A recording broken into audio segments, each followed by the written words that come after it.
할렐루야. 우리 사랑하는 성도님들, 또 우리 주님 앞에 나와서 우리가 예배를 드릴 수 있다는 것이 기적 중에 기적이요 은혜 중에 은혜인 줄 믿습니다. 오늘 찬양처럼 한 걸음 한 걸음 날마다 우리 주님과 동행하시는 축복의 삶들이 되시기를 간절히 축원을 드립니다. 이제 또 휴가철을 앞두고 휴가 계획하는 바쁘시죠? 어디로 제일 좋은 데 갈까? 오늘 설교 중에 한 군데 나오니까 기대하시고요. 늘 주님과 함께하는 시간이 정말 중요한 것 같습니다. 어디를 가든지. 그래서 우리 옆에 계신 분들 또 우리 이제 7월달까지 또 한 전반기를 너무너무 수고하셨는데 정말 주님의 집을 잘 섬기고 또 우리 하나님께 영광을 누리신 우리 사랑하는 성도님들, 우리 바로 오늘 이 자리에 앉아 계신 여러분들이 또 하나님의 축복의 사람인 줄 믿습니다. 우리 옆에 계신 분들 다 같이 축복하며 인사하겠습니다. 수고하셨습니다. 축복합니다. 사랑합니다.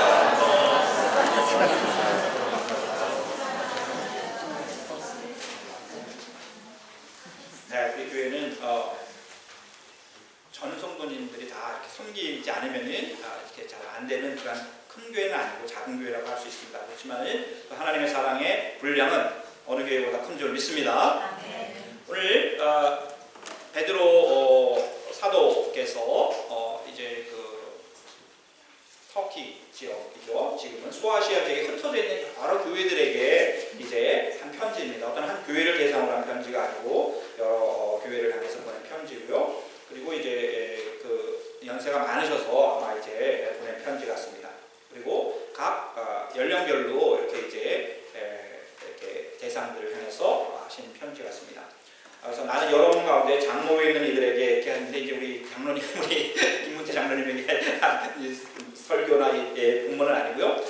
이제 오늘 4절까지만 읽었지만 사실 4절까지인데요. 5절에 보면 젊은이 여러분이라는 말씀이 나오듯이 오늘 이 본문은 연세 드신 분들 혹은 교회에 연륜이 오래되신 분들, 신앙이 깊다고 생각하시는 분들에게 주시는 그런 권면의 말씀이라고 할 수가 있는 것입니다. 우리 오늘 본문 편지를 쓴 이 베드로는 자기의 정체성을 1절에서 분명히 나타냅니다. 1절 5장 1절 말씀이 너무너무 중요한 말씀인데 뭐라고 되어 있냐면은 나는 장로된 여러분들과 함께 연세 드신 성도님들과 함께 장로된 자로서, 다시 말해서 교회에 나이가 많은 자로서, 연륜이 있는 자로서 여러분들에게 이 편지를 쓰고 있습니다 하는 의미를 갖고 있는 것입니다. 사실 지난주에 설교했지만 사도 바울은 자기가 사도가 아니었죠. 처음에는 기도를 받지 않았기 때문에. 그런데 나중에 사도가 되었기 때문에 자기의 그 사도성을 계속해서 강조한다고 했는데 오히려 이 베드로는 사도 중에 사도였습니다. 그렇기 때문에 자기를 사도라고 이렇게 주장할 수도 있었지만, 더 강조해서 주장할 수 있었지만 그거를 겸손히 내려놓고 자기를 나이 많은 사람, 장로, 연륜이 있는 자라고 표현하고 있는 것입니다. 나 사도는 여러분에게 편지하는 이렇게 하지 않았다는 것이죠. 오늘 초대교회에서 이 장로라고 하는 연륜이 있다고 하는 것은 교회를 이끌어 가시는 그러한 연륜이 있는 분들을 이제 얘기하는 리더십들, 지도자들을 말하는 것이라고도 할 수가 있는 것입니다. 물론 장로라는 직책도 있을 수가 있겠죠. 하지만 이 베드로는 자기를 사도라고 표현하지 않고 연륜이 많은 사람이라고 자기를 겸손히 표현하면서 교회의 리더십들에게 똑같이 이제 권면을 하고 있는 것입니다. 이 장로라는 호칭은 이 유대인들에게는 아주 익숙한 표현이라고 할 수 있습니다. 왜냐하면 이스라엘 백성들에게도 장로들이 있었죠. 그래서 그 12지파를 이끌어가는 그러한 이제 지파의 리더들도 있었고 장로들도 있었습니다. 그래서 연륜 있는 사람들을 모아서 나눠서 나중에는 이제 작은 그룹들까지 잘 좋은 네트워크를 형성할 수 있도록, 그래서 한 사람도 놓치지 않는 그러한 이제 리더십을 가질 수 있도록 했던 것입니다. 그래서 구약시대는 이스라엘의 장로들이 있었고, 또 이제 회당이라고 하는 이제 나중에 바벨론에 포로로 잡혀가서 예루살렘에서 제사를 드릴 수가 없었기 때문에 이제 회당이라고 하는 것이 생겨났는데, 그 회당 시나고그에서 또 장로들이 이제 리더십을 가지고 있었던 것입니다. 그러므로 이 초대교회 성도들에게 있어 장로님들이라고 하는 그런 연륜이 많은 분들이라고 하는 이 칭호는 그분들에게는 아주 익숙한 것이었다고도 할 수가 있었습니다. 왜냐하면 그런 분들에 의해서 교회가 잘 운영되기 때문에 그런 것입니다. 지금 우리 교회에서 이제 장로라고 하는 연륜이 많은 분들의 연륜은 제가 보기에는 한 40대 이상일 수 있어요. 왜냐하면 40대 이후부터는 장로님이 될 수가 있기 때문에 그렇습니다. 아무튼 어떤 정확한 직책은 아닐지라도 40이 이제 나이가 지나가시면은 정말 이제 교회의 리더십들로서 교회의 핵심의 주님을 섬길 수 있는 그러한 자격이 된다는 것이죠. 이런 전통들이 아직 교회들에게 이제 남아 있습니다.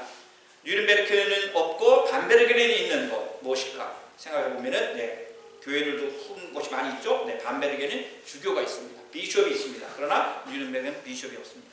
그러니까 밤베르게 교구의 비스툼 밤베르게 우리가 다 소속되어 있는 그런 가운데 있습니다. 그래서 카톨릭 주교가 거기에 있으시고 그분이 이제 작은 뉘른베르크의 10분의 1밖에 안 되는 작은 도시지만은 거기에 있는 비숍이 이 영적인 모든 관할을 체계를 가지고 있는 것입니다.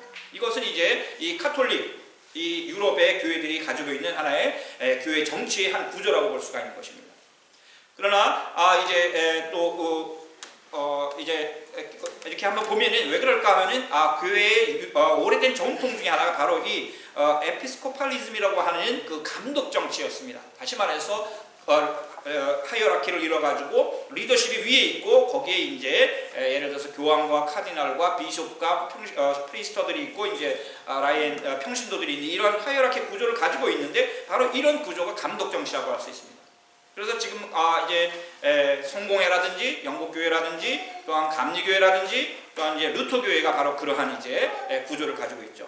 카톨릭같이 엄격하진 않지만 비슷한 이 에피스코팔리즘의 구조를 가지고 있다고 볼 수 있습니다. 그런데 이제 영국에서 미국으로 이민을 가서 성도들이 이제 교회를 세우면서 그들이 이제 만든 정치 시스템은 이제 회중주의였습니다. 왜냐하면은 어떤 리더십들이 있을 수가 없기 때문에 그들은 모두가 다 똑같이 그리고 작은 공동체였기 때문에 말 그대로 커뮤니티 개마인드였기 때문에 거기에서 모두가 한 회원으로서 목사님도 그 중에서 믿음이 좋은 사람이 있으면은 목사님 될 것 같습니다. 당황하지 마세요. 지금 그러면은 사람들이 그러면은 그러냐고 그러면서 이제 그분을 가서 한 1년 정도 신학 교육을 받고 오게 하면은 그분이 이제 목사님이 될 수 있는 그런 회중 정치, 콩그리게이셔널리즘이라고 하는 바로 이러한 시스템도 있었어요. 이게 이제 침례교회입니다. 그래서 침례교회는 미국에서 제일 큰 교파죠. 왜 그러냐면은 거기는 뭐 전도를 열심히 하고 이렇게 어떤 시스템이 이렇게 아주 엄격하게 작동을 하지 않았기 때문에 그렇다고도 볼 수가 있는 것입니다. 목사님도 그래서 한 회중 중에서 한 분이 나와서 목사님을 했던 것이죠.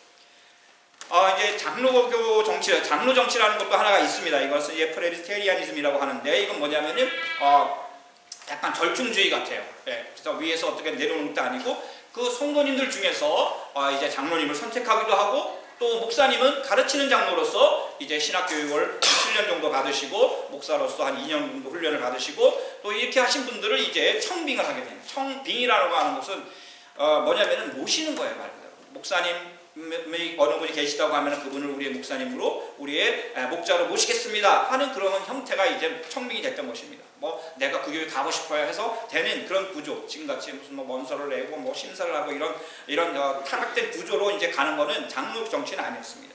아무튼 그렇게 해서 이제 가르치는 장로와 교회 공동체 내에서 선출된 그러한 이제 장로님들을 통해서 이제 치리하는 장로, 가르치는 장로가 함께 교회 공동체를 이루어간 것이 장로 제도였다고 할 수가 있는 것입니다. 아무튼 이러한 여러 가지 교회 정치 구조는 있지만 오늘 본문에서 베드로가 나를 장로라고 말하고 있는 것은 자기를 굉장히 겸손하게 표현한 것이고 나는 섬기는 자라고 하는 나이 많은 섬기는 자요에 대한 표현이라고 해석할 수가 있습니다. 그러면서 이 베드로가 자기를 두 번째로 고백하는 것은 그리스도의 고난의 증인이라고 자기를 고백을 합니다. 나는 누구인가에 대한 이 정체성이 굉장히 중요한데 이 베드로는 평상시에 그렇게 생각을 한 것이죠. 나는 나이 많은 교회의 리더십이요. 그리고 고난의 증인입니다. 그리스도의 고난, 예수 그리스도의 십자가의 증인이라고 하는 그 확신의 거는 있었던 것이죠. 사실 베드로는 도망갔죠. 십자가 있을 때 예수님 3번이나 부인하고 도망갔던 사람입니다.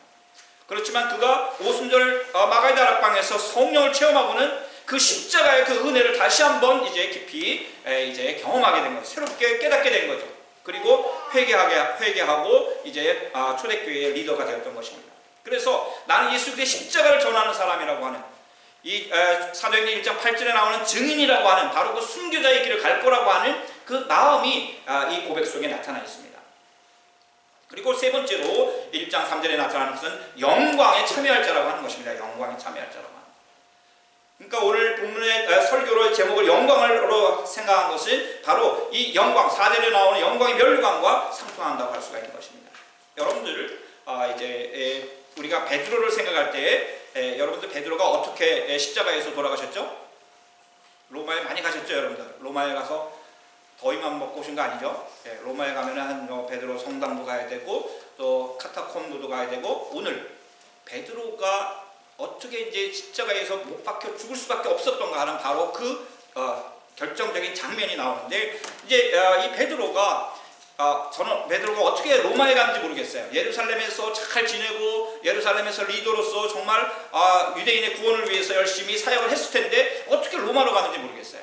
바울은 알죠. 이제 제가 이번에 이제 바울이 이제 포로로 이제 잡혀가서 이제 로마로 갔는데 아무튼 이 베드로가 어떻게 간지 모르지만 환경이 완전히 틀렸을 것입니다. 왜냐하면은 이 예루살렘이라고 하는 것은 유대인 땅이었고 또한 구약 성경이 통하는 곳이었지만 로마라고 하는 곳은 완전히 로마 신화로 문화로 꽉 차 있는 그리고 우스운 도시가 아니었습니다. 이미 그래서 그곳에 가서 예수 그리스도의 십자가를 전한다는 것은 정말 어떻게 할 수가 없었을 것 같아요. 논리도 안 되고 뭐 예수님이 십자가에 돌아가셨다는 뭐 무슨 얘기냐고 하면 낯설었을 것이고 정말 그 어려운 환경 속에서 그리고 자기의 어떤 교회의 리더십에 대한 존중감도 없는 그런 환경 속에 있었기 때문에 정말 힘들었을 것입니다. 그래서 이 베드로는 그리고 또 예수 그리스도를 전하면 죽을 수도 있었어요. 왜 자꾸 이상한 말 하냐고 다니면서 그래서 죽을 수도 있는 그런 환경이 있었기 때문에 이제 이 베드로가 조용히 로마를 떠나려고 했습니다. 그래서 로마를 떠나려고 이제 조용한 언덕으로 가고 있는데 바로 그 유명한 그 언덕 아피아 가도라고 하는 그 길을 지나가다가 쑥 가는데 갑자기 이렇게 이제 변장을 했겠죠. 또 이렇게 좀 쭈글쭈글하게 하고 이제 예루살렘으로 나는 가야겠다. 로마에서는 도무지 못하겠다. 근데 저쪽에서 한 분이 언덕에서 내려오시는데 어디서 많이 본 분이에요. 바로 우리 예수님이셨습니다. 십자가에서 돌아가셨다가 다시 부활하시고 승천하신 그 예수님이 지금 이제 한 20년 정도 시간이 흘렀을 것입니다. 그런 상황 속에서 이제 나이도 많아진 이 베드로 앞에 그 예수님께서 걸어 내려오시는 거예요. 그러니까 너무너무 당황스러웠죠.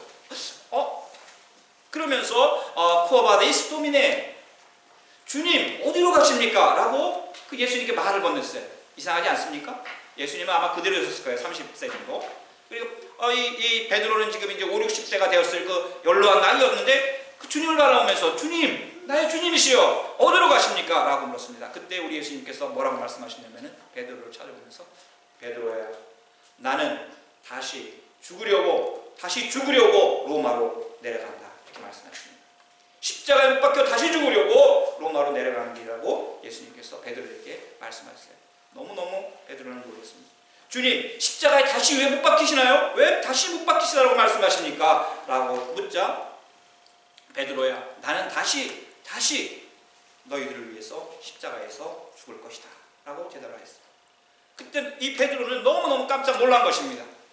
자기가 그리스도의 고난의 증인이라고 십자가의 증인이라고 하면서 지금까지 한 20, 30년을 살아왔는데 그 예수님 전하는 것이 힘들어서 이제 도망가려고 했었을 때 예수님 나타나셔서 다시 십자가에 못 박히셔야 됐다고 한다는 것은 바울이 지금 이 십자가의 그 길을 포기할 때 바로 예수님을 다시 십자가에 못 박는 그러한 일이었다는 것을 깨닫게 된 것입니다. 다시 베드로가 원래 좀 많이 약한 사람이죠. 그런데 이 베드로는 다시 발길을 로마로 돌렸습니다. 그리고 다시 이제 정신을 차려서 다시 자기가 어떻게 살아야 될까를 어떻게 죽어야 될까를 오늘 알았던 것입니다. 오늘 우리 찬송가 어떻게 했죠? 여러분 찬송 들으시면서 은혜 받으셨죠? 근데 저는 깜짝 놀랐어요. 너무 무서웠어요. 한 걸음 한 걸음 우리 주님과 같이 간다. 어디로 가겠어요, 여러분들? 주님과 한 걸음 한 걸음 가서 우리가 결국 갈 그 길이 어디죠? 십자가의 길. 정말 우리가 예수 그리스도의 십자가를 잃고 우리는 너무 나의 축복, 나의 잘됨, 나의 명예, 나의 그 알량한 자존심 하나 상하는 거에도 막 부들부들 떨 때가 얼마나 많습니까? 그러나 예수 그리스도의 그 십자가의 그 은혜를 우리가 다시 회복하지 못하면 우리의 모든 것은 아무 의미가 없다는 것입니다. 베드로는 그렇게 주님을 위해서 섬긴다고 했고 성령 충만해서 회개까지 하고 이제 로마까지 큰 비전과 꿈을 가지고 로마를 변화시키기 위해서 아마 갔을 것입니다. 거기서 좌절해서 정말 초라한 모습으로 도망가려고 했었을 때 예수 그리스도께서 그와 함께 했던 것입니다. 그 다음에 그가 나중에 정말 십자가에 못 박혀서 이제 돌아가시게 됩니다. 근데 그가 십자가에서 로마 병정들이 데려다가 그를 십자가에 못 박으라고 했었을 때 그 베드로는 자기는 그렇게 죽을 수 없다고. 지금 여기도 있나요? 여기는 없지만은 이제 여러분들이 보시는 이게 크리스토스죠. 우리 예수 크리스토스라는 그리스 말입니다. 그러니까 이게 X가 그러니까 체하고 CH고 이게 이제 R자 P자 같이 보면 P가 아니고 로입니다. 그러니까 R자입니다. 그러니까 CHR이라는 뜻이에요. 그러니까 예수 그리스도를 상징하는 하나의 이제 글씨라고 볼 수가 있습니다. 근데 제가 우리 부릅교회에서 성찬식 성목일 예배를 드리는데 앞자리에 앉았는데 이 강대상에 이 제단보에 이 글씨가 이렇게 수가 놓여져 있는 게 아니라 이렇게 수가 놓여져 있더라고요. 이렇게. 그러니까 예수 그리스도의 십자가. 나는 예수 그리스도처럼 십자가에서 이렇게 못 박는 것이 아니라 나는 거꾸로 죽겠다고. 이렇게 해서 정말 베드로의 십자가는 이렇게 거꾸로 된 예수 그리스도가 아니라 이렇게 된 십자가로 지금도 이제 우리가 만들고 있습니다. 여러분, 바로 지금 베드로가 죽은 베드로의 그 자리에 이제 그 자리는 아니고요. 바로 베드로가 죽었던 그 도시에 이제 커다란 예배당이 생겼고 그것이 베드로 성당인 것이고 그 예배당 성당 안에 있는 그 제단 바로 밑에 베드로의 무덤이 있는 것입니다. 베드로의 성당이 있는 것이죠. 그리고 하늘 위에서 보면은 베드로에게 주셨던 그 천국의 열쇠 그 모양으로 그 성당을 그렇게 지었던 것입니다. 바로 이 베드로는 지금 오늘 자기를 영광에 참여할 것이라고 말씀하고 마지막 오늘 그 하나님의 말씀 예수 그리스도의 십자가의 고난의 증인으로서 가는 사람들이 누릴 그 영광뿐만 아니라 오늘 4절 말씀 영광의 면류관을 너희들에게 줄 것이라고 말씀하고 있습니다. 면류관은 여러분 언제 받습니까? 여러분 우승컵은 언제 받죠? 우승한 다음에 받는 거죠. 우승컵은 우승한 다음에 받는 것입니다. 우승컵 받고 게임하는 사람은 없습니다. 영광의 면류관이라는 것은 예수 그리스도의 고난의 증인으로서 주님의 영과 함께 한 걸음 한 걸음 갔던 그 사람들이 받을 최후의 하나님의 인정과 축복이라는 것입니다. 우리 사랑하는 성도님들 모두 위에 바로 이 영광의 면류관이 임하시기를 간절히 축원을 드립니다. 올림픽 경기에서 이겼을 때 그 주었던 면류관, 그러나 그 월계수, 그러나 그 월계수를 처음으로 이제 그 월계수 이전에 올림픽 경기에 처음이 되었던 그 사람은 바로 전쟁의 승리를 알려주고 그 사람은 죽었죠. 베드로가 주님의 그 영광을 바라보면서 이 편지를 쓸 때에는 이제 아마 연세가 많아지셔서 그의 죽음이 임박한 때인지 모르겠어요. 그래서 이 베드로는 희망과 더불어 고난을 강조하고 고난의 증인이며 동시에 다가올 영광을 내가 누릴 여러분과 함께 누릴 사람이라고 자기를 예언하고 있는지 모르겠습니다. 고난 앞에서 비굴하게 숨는 사람이 아니었습니다. 이제 더 주님의 그 놀라운 십자가의 은혜 앞에 당당하게 나설 수 있는 자기의 생명도 주님을 위해서 드릴 수 있는 그러한 베드로였던 것입니다. 오늘 이 베드로가 바로 그 초대교회에 있는 같이 장로된 교회 리더십된 연세 드신 분들 교회의 중진이라고 하는 분들에게 또한 교회를 사랑하는 사람들에게 이렇게 사랑하라고 이렇게 섬기라고 이제 말씀을 하고 있는 것입니다. 첫 번째는 양떼를 먹이라고 말씀하고 있습니다. 양떼를 먹이라는 건 무엇일까요? 그거는 생명의 양식을 주라는 것입니다. 생명의 양식은 하나님의 말씀입니다. 하나님의 말씀에는 생명이 담겨져 있습니다. 여러분들 우리 독일에 있는 어린이들을 이제 초등학교나 또한 김나지움이나 이런 학교에서 성경 교육이 있는데 여러분 굉장히 주의해야 합니다. 굉장히 미리 걔네들한테 그런 식으로 오리엔테이션을 하게 되면 도덕적인 가치 기준 혹은 지식적인 가치 기준으로 성경을 가르치게 되면 오히려 그 비판적인 기능만 가지고 하나님의 말씀을 비판할 수가 있어요. 그래서 여러분들이 꼭 확인을 해야 합니다. 생명의 양식으로서 하나님의 말씀이 우리에게 주어진 줄 믿습니다. 그러므로 먹으라고 얘기하는 거예요. 우리들도 마찬가지입니다. 하나님의 말씀을 날마다 먹어야 하는 것입니다. 읽고 묵상하고 나의 영이 깨어날 수 있도록 생명을 얻을 수 있도록 해야 하는 것입니다. 제가 여러분들에게 많이 강조도 하지만 정말 제가 많은 도전받는 것이 하나님 말씀 앞으로 나오는 것이 얼마나 어려운 것을 알게 돼요. 저 자신도 그렇지만은 하나님 말씀 성경 공부하자 해도 안 합니다. 큐티 해라 안 합니다. 가정 예배 드려라 해도 못 드립니다. 얼마나 하나님의 말씀 생명의 양식으로 나아가는 것이 방해되는지 몰라요. 그래도 우리는 더 나아가야 하는 것이죠. 하나님 말씀을 읽지 않는다는 것은 영적으로 이미 죽은 것입니다. 여러분은 갓난 아기가 있어요. 이 아기가 막 웁니다. 왜 웁니까? 걔의 목적은 하나죠. 엄마 나 살게 해주세요. 젖을 주세요. 그겁니다. 그런데 아기가 빵긋빵긋 웃고 절대 젖을 안 먹고 아기가 웃고만 있어요. 그러면 어떻게 하겠습니까? 엄마들이 아유 얘는 배가 부른가 보다. 잘 지내고 있는가 보다. 아무런 상관 안 하겠습니까? 먹지 않으려고 해도 억지로 그 아이에게 먹을 것을 주는 것처럼 이 생명의 말씀은 억지로라도 우리가 먹어야 하는 거예요. 왜냐하면 먹지 않으면 죽기 때문에 그런 것입니다. 그래서 하나님 말씀 앞으로 점점 나아가지 않으면은 나도 모르게 시들시들 나의 영혼이 죽어가는 것입니다. 그래서 바로 교회 리더십들이 해야 되는 것은 양떼를 먹이라는 것입니다. 양들이 먹이를 어떻게 구할 수가 없잖아요. 그러니까 먹이를 계속 공급해 줘야 되는 것입니다. 두 번째로는 자원하는 마음으로 하나님을 잘 섬겨야 한다는 것이에요. 이 자원이란 말은 내 뜻대로 회사를 택하거나 어디 학교를 가거나 무엇이든 다 내 의지대로 하죠. 엄마의 뜻대로 하는 사람도 그렇지만은 내 의지대로 하나님 섬기는 게 아니라는 것입니다. 하나님의 뜻대로 하나님 섬겨야 한다는 것입니다. 우리의 콜링은 하나님으로부터 온 것이기 때문에 그렇습니다. 목사도 그렇고 누구나 마찬가지입니다. 교회 연말에 공동의회 시간에 여러분들 임명하는 것, 그거는 누가 어떤 사람이 임명하는 것이 아닙니다. 하나님이 임명한 것입니다. 그걸 어떻게 압니까? 열매를 보고 아는 거예요. 아니구나. 아닌 것도 열매를 보고 아는 거예요. 그러나 교회가 세우는 기준에 의해서 일단 세워졌다면 하나님의 뜻대로 세워졌기 때문에 거기서 우리가 열심히 주님을 섬기는 것입니다. 절대 우리가 스스로 하는 것이 아니에요. 그러나 자원하는 마음이라고 하는 것은 하나님의 뜻에 따라서 내가 순종하는 마음으로 했다는 세상적인 그런 의미와는 다르다는 것입니다. 하나님의 뜻에 순종하여 나아간다는 것입니다. 그렇기 때문에 억지로 주님을 섬기는 마음이 있어서는 안 된다는 것입니다. 세 번째로는 더러운 일을 탐하지 말라는 것입니다. 이것은 세상적인 가치 기준으로 교회에 생활을 해서 안 된다는 거예요. 경제적인 이윤을 추구하는 그런 회사라든지 어떠한 나의 유익을 위해서 어떤 무슨 장사를 한다든지 하는 그런 논리로 교회 생활을 해서는 안 된다는 것입니다. 교회는 늘 연약하고 힘들고 모든 물질이 오면 빨리빨리 흘러갈 수 있도록 어렵고 힘든 사람들에게 흘러갈 수 있도록 교회는 통장이 늘 영이어야 된다고 그랬죠. 항상 연말에 가면 교회는 영이어야 되듯이 어렵고 힘든 사람들 그걸 발견하는 것이 리더십들의 눈인 것입니다. 높이 나는 독수리처럼 누가 힘들고 어려운가를 발견하고 그들에게 하나님의 사랑이 흘러갈 수 있도록 그것이 물질일 수도 있고 사랑일 수도 있고 섬김일 수도 있고 기도일 수도 있고 위로의 말일 수도 있는 것입니다. 이 흘러가게 하는 것입니다. 그것이 나에게서 딱 차단이 되면은 더러운 일을 탐하는 것과 똑같은 것입니다. 이익이 되지 않으면 움직이지 않는 것 그것인 것입니다. 그래서 네 번째로는 기쁜 마음으로 하라고 말씀하고 있는 것입니다.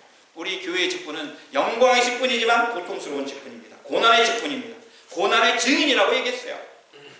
세상 논리와 거꾸로 가기 때문에 그렇습니다. 여러분들 그냥 흘러가는 대로 세상 흘러가는 대로 죄 짓고 하고 싶은 일 다 하고 방탕하고 먹을 거 다 먹고 그러면서 세상보다 더 타락하면서 흘러가는 거 쉬울 수 있어요.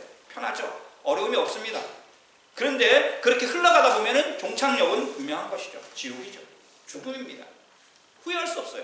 그러나 여러분들 살아있는 연어가 그 맑은 물을 거슬러 올라가듯이 거기에서 결국은 자기의 후손들 생명을 낳듯이 거슬러 올라가는 것입니다. 교회를 거슬리라는 게 아니라 세상을 거슬러 올라가라는 것입니다. 낮아지고 섬기고 드리면서 자신을 나타내지 아니하고 겸손으로 나아가는 것, 그때 기쁨이 있다는 거예요. 기쁜 마음이 어디서 생깁니까? 여러분들 어렵고 힘든 사람 도와주면서 거기에서 내가 뭘 요구하는 사람 없죠. 그렇지만 그 자체로 마음이 기쁜 것입니다. 내가 주님의 일을 하였구나. 내가 주님의 일에 동참하였구나. 이것이 은혜 중에 은혜요. 감사합니다. 할렐루야. 감사합니다. 기쁨이 넘쳐나는, 샘솟는 기쁨이 넘쳐나는 것입니다. 다섯 번째로 주님의 일을 하는 또한 교회에 열려 있는 사람들의 일은 지배하지 않는다는 거예요. 주님의 일을 하는 사람들은 지배하라고 하지 않는다는 것입니다. 지배하라는 것 역시 마찬가지입니다. 내 뜻대로 하려는 것이 바로 지배하는 것이죠.